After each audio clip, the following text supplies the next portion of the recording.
এটা শুধু একটা সূঁচ না, এটা সেই সূঁচ যেটা দিয়ে প্রসবের পর একজন নারীকে আবার সেলাই করা হয়।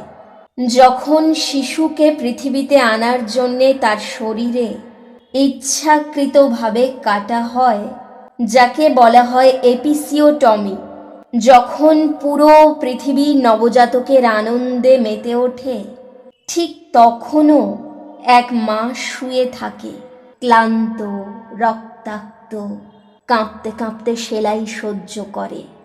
তবু তার কাছে প্রত্যাশা একটাই, কৃতজ্ঞ থাকবে, চুপ থাকবে। আর তবুও কেউ কেউ বলে নারীরা খুব নাটক করে, ডেলিভারি তো স্বাভাবিক ব্যাপার, ঠিক হয়ে যাবে। স্বাভাবিক মানেই ব্যথাহীন না, স্বাভাবিক মানেই কোমল না, স্বাভাবিক মানেই একজন নারী নীরবে কষ্ট সহ্য করবে, এমন নয়।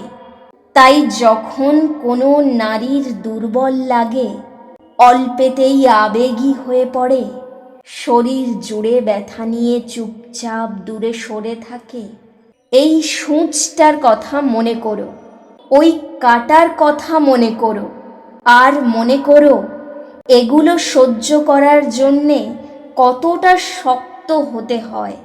সন্তান জন্ম দেওয়া শুধু সুন্দর নয়, এটা ভয়ঙ্কর রকমের কঠিন।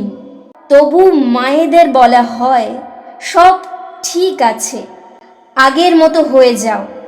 মায়েদের সম্মান দাও, তাদের ব্যথার জন্যে জায়গা তৈরি করো, আর কখনোই তাদের আগের মতো হতে বলো না, কারণ তারা আর আগের মানুষটা থাকে না।